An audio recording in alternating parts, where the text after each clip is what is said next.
बात करेंगे आज की तीसरी खबर की। जूडा की हड़ताल, मरीज हलाकान। जी हां, छत्तीसगढ़ में जूनियर डॉक्टरों की हड़ताल से सरकारी अस्पतालों की व्यवस्था चरमराने लगी है। ठीक से केयर न मिलने की वजह से मेकाहारा में भर्ती मरीज खुद डिस्चार्ज हो रहे हैं। वहीं ओपीडी में आने वाले मरीजों की संख्या घट गई है। मानदेय बढ़ाने की मांग को लेकर हड़ताल कर रहे डॉक्टरों को अनुबंधित डॉक्टरों ने भी समर्थन किया है, जिससे कई स्वास्थ्य केंद्रों में इलाज ठप हो गया है। डॉक्टरों की हड़ताल को आईएमए सहित तमाम संगठनों ने समर्थन दिया है। राज्य में 9 सरकारी अस्पतालों के करीब 3000 जूनियर डॉक्टर्स हड़ताल पर हैं। इनका साथ इंटर्न भी दे रहे हैं। आंदोलनरत डॉक्टरों का कहना है कि छत्तीसगढ़ में अन्य राज्यों और एम्स के मुकाबले काफी कम मानदेय दिया जा रहा है। उनकी मांग है कि उन्हें एम्स के जूनियर डॉक्टरों के बराबर मानदेय मिलना चाहिए। इधर हड़ताली डॉक्टरों से अब तक चर्चा के सकारात्मक परिणाम सामने नहीं आए हैं। इनका यह भी कहना है कि वो अपनी मांगों पर मौखिक नहीं, लिखित आश्वासन चाहते हैं। आइए जानते हैं कि जूनियर डॉक्टरों को अभी कितना मानदेय मिलता है और उनकी मांगे क्या है।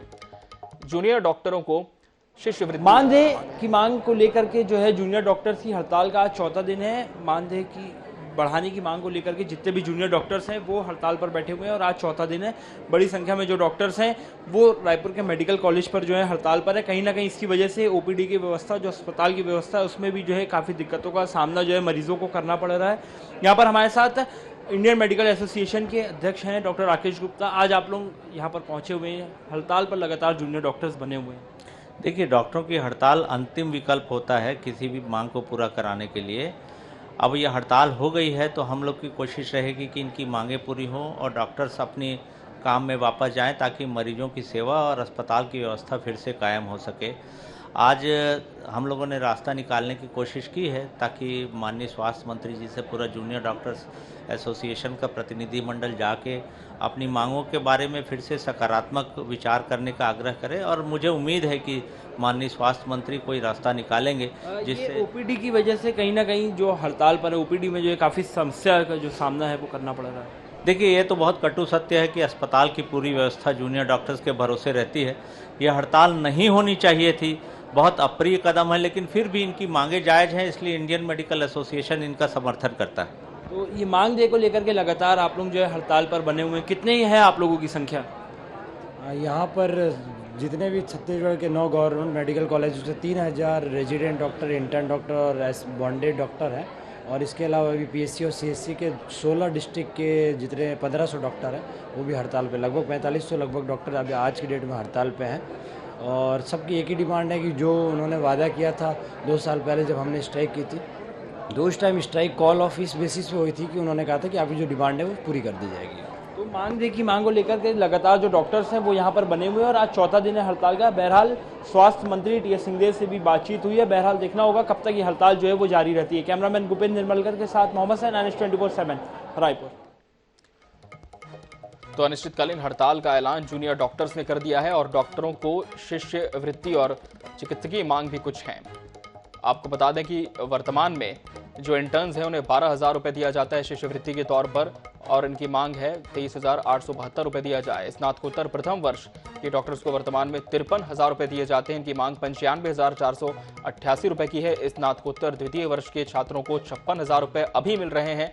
मांग 98,382 रुपये की है। स्नातकोत्तर तृतीय वर्ष के डॉक्टर्स को 59,000 रुपये मिलते हैं। इनकी मांग है 1,01,274 रुपये मिले। बॉन्ड वाले जो चिकित्सक हैं उन्हें वर्तमान में 55,000 रुपये दिए जाते हैं। इनकी मांग 1,14,552 रुपये की है। तो जूनियर डॉक्टर्स को जो शिष्यवृत्ति मिल रही है वो कुछ इस प्रकार से है। वर्तमान में इतनी शिष्यवृत्ति मिल रही है लेकिन मांग इनकी जो है उसके अनुरूप इन्हें नहीं दिया जा रहा है। इस वजह से जूनियर डॉक्टर्स हड़ताल पर हैं। तो कहीं ना कहीं सरकार के अधूरे वादे याद दिलाने की कोशिश ये जूनियर डॉक्टर्स कर रहे हैं। जूनियर डॉक्टर्स का कहना है कि लगातार जब इनकी पहले भी हड़ताल हुई तब इन्हें आश्वासन मिला था, लेकिन अभी तक उस पर अमल नहीं हुआ और अब ये मौखिक नहीं लिखित आश्वासन चाहते हैं सरकार से कि लिखित आश्वासन इन्हें दिया जाए, जिसके बाद ये अपनी हड़ताल वापस लेंगे और अपनी ड्यूटी पर वापस लौटेंगे। हालांकि जो ओपीडी है, इमरजेंसी सेवाएं हैं, वहां पर सीनियर डॉक्टर्स अभी ड्यूटी दे रहे हैं, लेकिन कहीं ना कहीं इनकी जो मांग है वो लगातार बरकरार बनी हुई है। और इस समय हमारे साथ प्रदेश के स्वास्थ्य मंत्री टीएस सिंहदेव जी जुड़ चुके हैं। सर, आपका बहुत बहुत स्वागत है NH24/7 पर। सर, इसके पहले भी जूनियर डॉक्टर्स ने हड़ताल की थी और एक बार फिर ये हड़ताल पर चले गए हैं। इसका काफी हद तक जो असर है वो होता ही है स्वास्थ्य सेवाओं पर। लेकिन अभी ये जो हड़ताली डॉक्टर्स, इनका ये कहना है कि इस बार जब तक हमें लिखित में कुछ ऐसा ठोस प्रमाण नहीं मिलेगा कि हमारी जो मांगे हैं उस पर क्या कुछ किया जा रहा है, अमल होगा या नहीं, तब तक हम अपनी हड़ताल वापस नहीं लेंगे। आप इस पूरी हड़ताल को किस तरह से देखते हैं, कितना वृहद स्तर इसका और हो सकता है? और सर ये बात तो सही है कि इनकी हड़ताल पर जाने से मरीजों को काफी हद तक इसका जो खामियाजा है वो भुगतना पड़ रहा है। अब सरकार इस पर अगला कदम क्या उठा सकती है?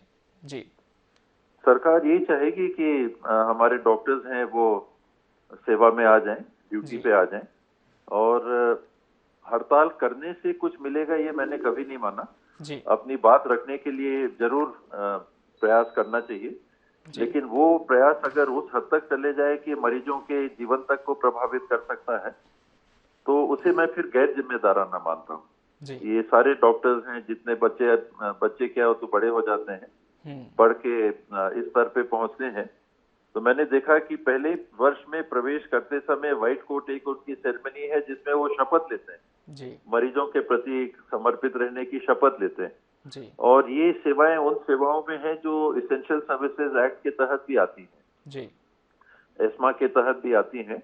जी, कुछ सेवाएं होती हैं जिसमें हड़ताल जैसी बात या सेवा से हटने वाली बात के लिए गुंजाइश नहीं रहती।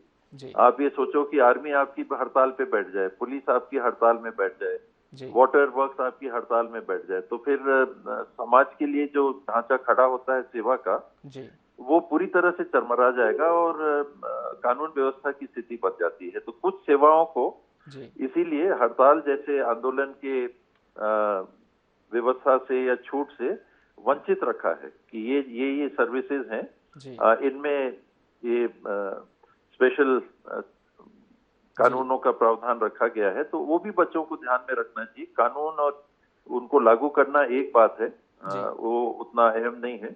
अहम ये है कि उनको खुद इस बात का ज्ञान संज्ञान रख के काम करना चाहिए कि अब एक सीमा के बाद कोई ऐसा काम करना जिसमें किसी का जीवन प्रभावित हो सके, ये उचित नहीं है, ये स्वीकार नहीं रहता। जहां तक उनकी मांगे हैं, मेरी भी उनसे सहानुभूति है। उनको जो राशियां मिलती हैं वो व्यवहारिक नहीं दिखती हैं, वो कम है, अन्य राज्यों की तुलना में कम है। यही राज्य में ही उनसे चर्चा हो रही है, बात होती है। तो वो बताते हैं कि एसआर के पोस्ट पे जब वो जाते हैं तो उनको जो स्टाइपेंड एज इंटर्न मिलता है उससे भी कम राशि उनको मिलती है। तो ये अव्यवहारिकताएं हैं, इस प्रकार की जो अव्यवहारिकताएं हैं, इस पे शासन को जरूर विचार करना चाहिए इन विसंगतियों को दूर करने के लिए। और राशियां हैं, ये जरूरी नहीं है कि और है भी नहीं कि हर राज्य में एक जैसा हो, लेकिन अगर बहुत कम है तो सरकार को जरूर उस पे विचार करना चाहिए। मैं अपने तरफ से पहले भी मैंने प्रस्ताव भेजा है, वित्त विभाग को भी भेजा है, मुख्यमंत्री जी से चर्चा के दरमियान भी मैंने रखा है, पूर्व वर्षों में भी, और इस वर्ष भी मैं रखूंगा।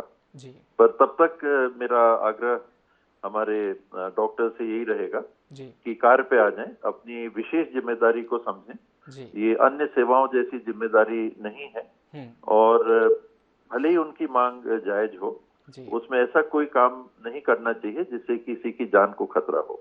जी सर, आपका बहुत बहुत धन्यवाद हमसे जुड़ने के लिए और अपनी बात रखने के लिए इस विषय पर। तो हमारे साथ प्रदेश के स्वास्थ्य मंत्री टी.एस. सिंहदेव जुड़े थे। उन्होंने कहा है कि मांगे जायज़ हैं, इस पर सरकार विचार भी कर रही है, लेकिन हड़ताल पर चले जाना और इस वजह से मरीजों की जान पर बनाना, ये अपने आप में बहुत बड़ी बात है। और स्वास्थ्य मंत्री ने प्रदेश के जो तमाम हड़ताली डॉक्टर्स हैं उनसे कहीं ना कहीं ये संदेश भी देने की उन्हें कोशिश की है कि आप अपने काम पर वापस लौटे, आपकी जो संजीदा मांगे हैं उन्हें लेकर सरकार भी गंभीर है। स्वास्थ्य मंत्री ने यह भी कहा कि इस बारे में मुख्यमंत्री से चर्चा हुई है, वित्त विभाग से भी चर्चा हुई है, क्योंकि कई इनकी जो मांगे वो बहुत जायज़ है और इस पर मंथन किया जाना बहुत ज़रूरी है।